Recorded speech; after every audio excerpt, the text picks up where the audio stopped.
ταξί. Άωρε μαλάκα. Φινάω ταξί. Τι είναι αυτό, ρε μαλάκα? Χίνο.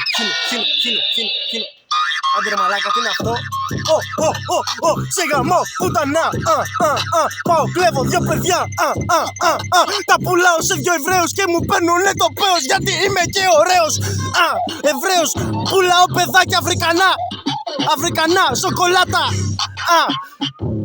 Δεν έχω λεφτά, γι' αυτό πουλάω παιδιά. Αυτό είναι παιδιά freestyle. Γι' αυτό όλα τα παιδιά στη γειτονιά ακούνε style. Με freestyle δεν έχω τι να πω. Έχω ξεμείνει από style. Η ανάσα είναι που σταν, σαν το σταν πουτανάκι. Το ρε μη, η μάνα σου είναι μία ζηταβή. Στην οικοδομή. Του παίρνει πίπα. Τι κάνει ρε μαλάκα? Μπομπ Σφουγγαράτσις έχει ζεύσει τυρί. Του παίρνω πίπα δυνατή. Είναι πολύ ακριβή η μαμά σου που στην Νικόλο, στη Συγκρού και στη Γιαννιτσόν.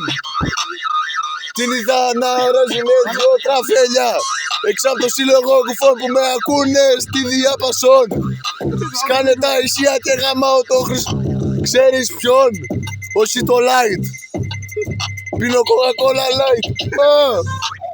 Μέσα στο βαγκονάρ κάνω το freestyle που σου βιάζει τη μαμά. Ραπάρω δυνατά και ερωτικά. Είμαι ο πιο καλός ράπερ μέσα στο... Τελειώσει τον beat ρε μαλάκα. Μαλάκα, τσιντσάντσο, με μακαρόνια με ζαμπόν, γαμό.